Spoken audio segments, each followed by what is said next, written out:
Activism, the real fight is greed, money, and taxes. Chapter 1. Greed and elitism run the world. Greed runs the world, the dream of material excess.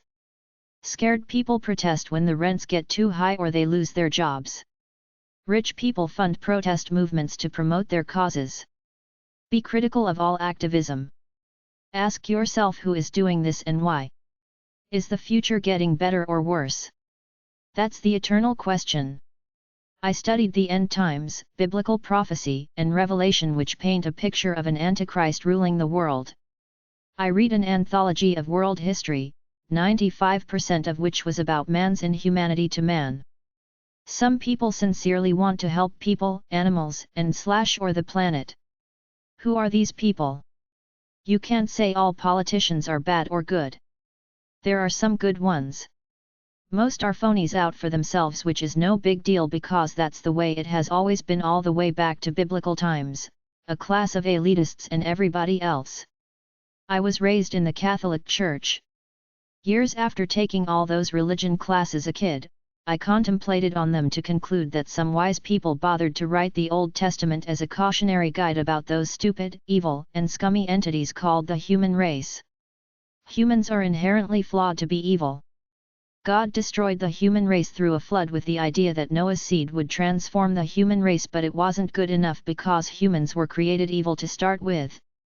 That was a mistake by God or the Anunnaki if you believe Zecharia Sitchin's story of human creation translated from Sumerian clay tablets. No matter what happens anywhere, no matter what laws are passed, evil people will always rise to rule the masses. It's the natural law of the animal kingdom. Any human being can be corrupted at any time. It's easy. Offer money or pain. Take this $1 million or take this bullet to do what I want. If you think you're noble, we can kill your wife, kids, father, mother, brothers, etc. The guy that wrote Confessions of an Economic Hitman, John Perkins, called it gold or lead. Take your pick. Take a bag of cash or a bullet to your head. We have political action committees in Washington which target every one of the 536 federal politicians to offer them money to do their bidding. It's a cheap way to control the American government. Protests come and go. Big shot money people always live extravagant, excessive lives. It's not about Black Lives Matter. Plenty of white people are peasants, plenty of blacks are rich. The rich black people profiled at Vibe.com are not sharing their wealth with their kinfolk in the ghetto, and they never will because the world runs on money. It's simple. Rich people don't want to give up any of their power or stuff even if they have way more than they will ever need to help some of the desperate masses out there. That's simply it. There are not enough resources for everyone to have a basic clean room with plumbing and medical care, but there are over 100 golf courses in the Palm Springs, California area. They build all these golf courses in the desert. The water will run out in California and Arizona at some point in time, but right now let the good times roll. Let's party. This is the attitude. I watched some reality shows that are purposely about rich people out of touch with the reality of life's struggles. The capitalist dream is to live in a mansion way above human problems with your life so frivolous that it's meaningless, which is what F. Scott Fitzgerald wrote about in The Great Gatsby. This is the dream constantly flouted at us, material excess for its own sake, not sharing the wealth in a reasonable way with everybody. There is always a group of elitist fat cats on the hill above it all. Evil human beings rule the world. It has been like that since the beginning. I listened to Travis Walton talk about his UFO encounter several times. I wondered, what are those beings like? I'm sure they don't have money and taxes like we do. The only solution right now is to genetically engineer a new human with moral standards. The way we are now, we have greed, jealousy, and the other deadly sins, which are pride, greed, gluttony, lust, sloth, anger, jealousy. Your parents told you to take care of yourself, that's all you got. I was brought up in a climate of activism until I realized some people are here for fun, some are here to meet lovers, some are here to make money, some are here because it's an ego trip for them. Almost everybody has to get money to pay their way. All that crap about being united doesn't help me pay for a roof over my head or a comfortable lifestyle. I have to earn it for myself. There are lazy people, alcoholics, and drug addicts. What do we do with them? Do we let them self-destruct? At some point, artificial intelligence and automation might steal away a lot of jobs. There are going to be a lot of unemployed people. There are too many people for the jobs and resources. The logical conclusion is to reduce population. Stop having babies, but people want their human rights. They think they should have babies even though it's a blight on the planet. Where I live, we had 20,000 people show up for a climate change protest rally. It's a social opportunity to see cute people, but nobody is going to scrimp on gas or electricity during the winter. There are at least 1 million know-it-alls who constantly flap their gums demanding their rights. Many of them are prima donnas. It's an ego thing. Failed rock stars and movie stars turn to activism because some people have a need to be admired and worshipped by others. They want to get on a stage and act like they give a crap about something when all they really give a crap about is to be seen as the cool activist leader. The marketplace rules. Everybody needs money to pay bills. The only good solution besides genetic engineering is that people rule themselves through online voting issue by issue, but even that might not work because the people that run the media, business, money, and the government can hijack the process. They can use mind control techniques, propaganda, to either get the people to vote their way or cheat anyway. I think it's easy to rig most elections. I think it's done all the time. People believe when they're told there is no election fraud. Case in point, a recent election. One guy got a full house at every rally he did. The other guy couldn't get 50 people to show up at his rallies, but he supposedly won and everybody got on board to say there was no election fraud. The human race was always elitist and corrupt. The corruption was here since the Anunnaki supposedly genetically created the human race, then organized the first human civilization called the Sumerian dynasty, which morphed into the Egyptian civilization. The fight is always presented as the battle to topple the masters that run the entire human race through their banking business government empire made up of a loose confederation of people all united for their own power and greed. Any new government will become just as corrupt as the previous one. Look at all past revolutions. The revolutionaries take over and become the elitists. That's what George Orwell's novel Animal Farm was about, the Russian communists becoming just as bad as the Tsar. We can't seem to learn that human beings are fallible bums. Replace one group of bums with new ones pretending to be good and righteous and nothing will change. I've been through enough presidential elections to know they're all the same farce. Appoint some charismatic tall guy from one of the two political parties. There should be at least 20 political parties in a real democracy, then that guy will represent hope to the masses. The election will happen. He or she will win. Within a month, the system run by a few oligarchs will be the same as always. Everybody, except for a few lucky people born with silver spoons, has to earn money to pay bills. Many so-called activists are lazy bums looking to avoid working for a living. I worked in both the education and non-profit fields.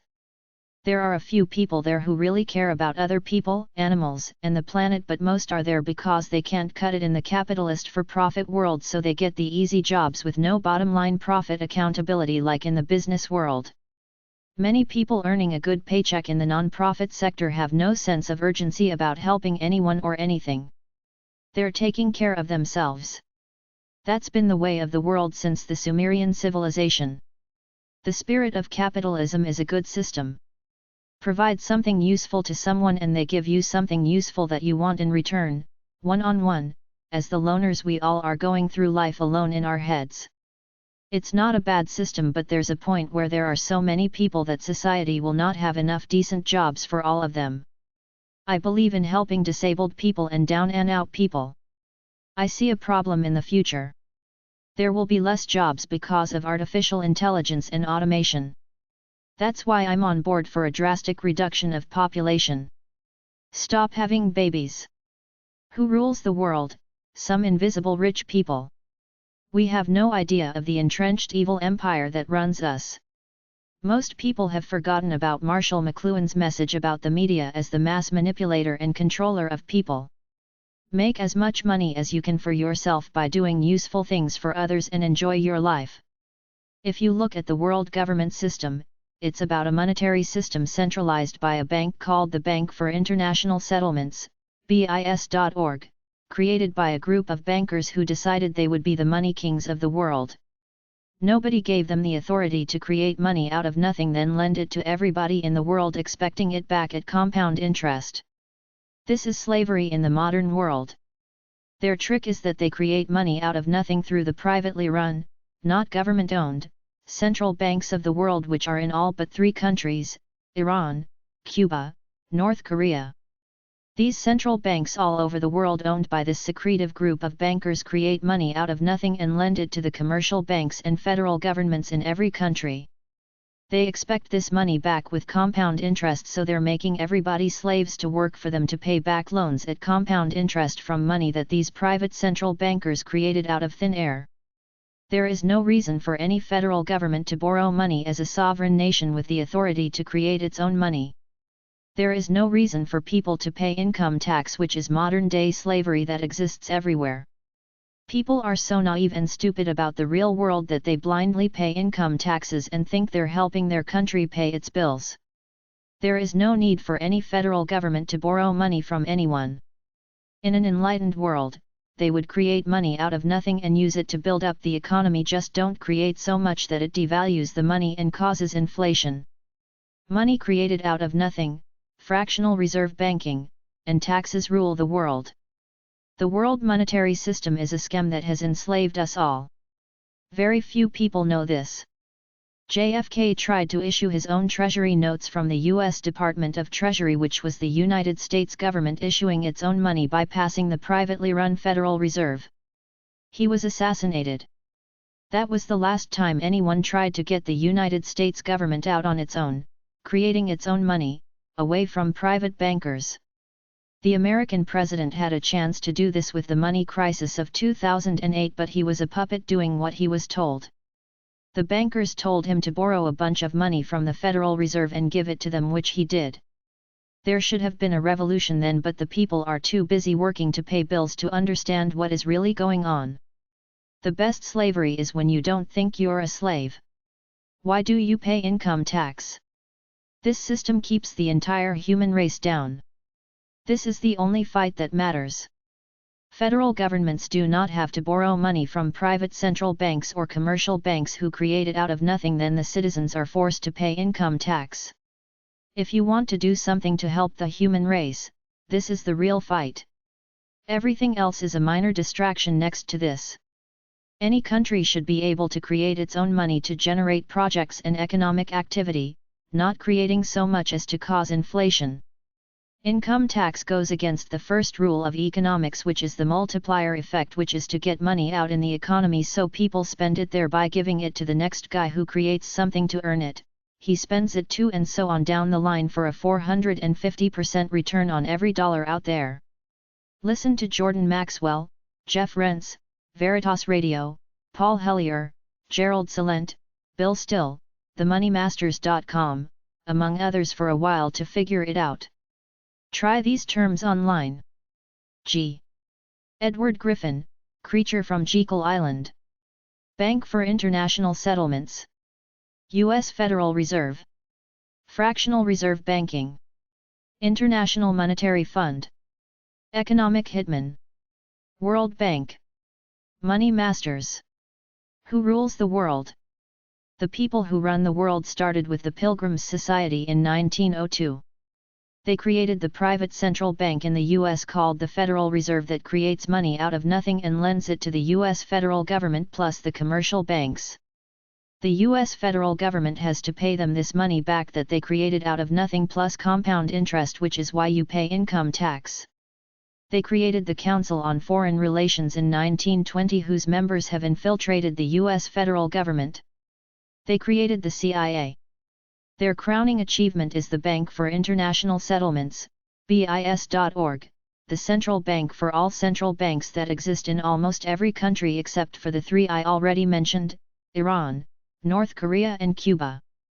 They create money out of nothing, lend it to federal governments and expect them to pay that money back with compound interest, which is why virtually everyone is a slave, paying income tax. They originally created the League of Nations, then the United Nations. The goal is for one small group of people to control the entire world. They are pretty well there now, controlling the money through all the central banks, but they want complete political and social control, which they pretty well got because they control the money, therefore the narrative. Try researching these terms. Cecil Rhodes, Round Table, Secret Society. Pilgrims Society, 1903 U.S. Council on Foreign Relations. Who created the United Nations? Bilderberg, 1954. The Club of Rome, 1968. The Trilateral Commission, 1973. Royal Institute of International Affairs. NATO. The Bohemian Grove Secret Society. Activism/the non-profit sector can be an easy gig, making money pretending to help people. I've never seen a job category among the conventional job sources called activism. They mostly call it non-profit, NGO, social work or social services, but that's not really activism. Most social service jobs are government. From my own experience in the non-profit sector, these fields are full of phony liberals pretending to be kind, loving and compassionate towards the human race, but they're really there for the soft, cushy, well-paying jobs with no accountability, like in the capitalist world where you have to produce profits. Ego and vanity. Many people calling themselves activists or in the non-profit sectors want popularity and admiration and could have a god complex, kind of like I am the guru here, all you plebeies are my followers. Friendship and romance for lonely people over 30. With the several non-profit groups I was involved with, there was no sense of urgency and desperation there to help people.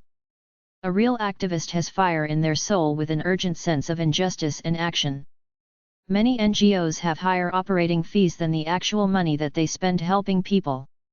There are plenty of freelance activists and revolutionaries out there who start a website, write a book, start their own YouTube channel, etc. But there are so many malcontents nowadays spewing off their dissatisfaction every single day that it ruins its sense of truth, importance, or urgency. I've listened to these websites. Vigilante.tv, Renzoradio.com, Pacifica.org, prn.us, democracynow.org. Some of these people are earning a living from it. It gets old. You're preaching to the choir. Sometimes CBC.ca is doom and gloom about climate change. Some activist groups are moneymakers for their fat cat executives who don't do activism anymore. They collect a salary, put out a monthly newsletter, make a few speeches at fundraisers and pretend they're fighting within the elected chambers and others to make changes. With all the power some groups have by virtue of large memberships, they could topple the government if they wanted to, but it's really about a comfortable paycheck for them. Almost everybody gets corrupted. Will we ever have true democracy and a universal guaranteed income? Can the people rule themselves through an online voting system? It's not that hard to do, but we're so brainwashed by the idea that electing politicians is democracy that many of us are afraid to actually get rid of those representatives to rule ourselves. In the future, at some point in time, will there be an enlightened human race where the central authority provides the modest means, a modest house and monthly paycheck to every adult? How about minimal rules? Everyone will have the freedom to do what they want. They can work to earn more money, be creative and inspired, and live to release their natural energy, or be lazy. At some point in time, most of civilized society will be automated. There won't be a lot of jobs, as Jacques Fresco already pointed out in his Venus project. We can create great utopian societies if we drastically reduce our populations so that there is an abundance of resources for the few people here. I don't see any solution as long as we keep having babies, building new houses, creating new products. Almost every country wastes money on a military force, security agencies, and big bureaucracies while they neglect poor homeless people and the threat of poverty looming over everyone stuck in this capitalist matrix. All it takes is one job loss or one medical disease and almost anyone can end up homeless. Very few of us are rich enough to be immune to the constant need for money. Why do we need politicians much in an online world? The people can generate ideas and vote on them online. We can have ombudsmen, civil servants to serve the people, not elected politicians who have no accountability to help individuals. Their only job requirement is to get elected, then they got an easy paycheck, a pension plus the power to sell their influence. If the government gives everyone basic modest shelter and food guaranteed no matter what, the crime rate will go down. Voltaire, the French Enlightenment-era philosopher, said, "Every man is guilty of all the good he did not do. Be accountable for what you feel is good and right. If you're not, your life is a tragedy despite what delusions you live under. Ignorant bliss is happiness until something runs out." Most people seem to live in ignorant bliss, playing their video games, buying the latest fashions, but a few of us have no illusions about the water and air either running out or being poisoned beyond healthy levels. I have lived with relatives who wear a piece of clothing once then put it in the wash. There is no sense in me saying anything because they think I'm messed up and they're normal. A group of people united can fight injustice, greed, and exploitation, but alone they can't because the people in power can easily destroy them. The power of the people comes from uniting because they can't kill everybody. It would ruin their cash flow. The job of an activist is to try to get the silent majority to open their minds about what's going on and try to get some of them to do something about it. Society tells us to be self-centered, to get all the money we can so we can buy the best house we can and fill it up with all kinds of useless trinkets. What if the electric grid goes out either by accident or some group of elitists decide it's time to kill off the great horde of humanity? The human race is screwed up. It goes back to Cain killing Abel in the Bible because of jealousy and greed. The human being as a species is inherently flawed. Some people think the Anunnaki, space travelers, and the God of the Bible created us genetically to mine gold for them, but we were too unruly so they left us. In the distant future, some wise people will genetically re-engineer the human race to get rid of the negative, violent, hateful qualities, but for now we have to live with each other. Activist/community empowerment books are at number 323 at the library.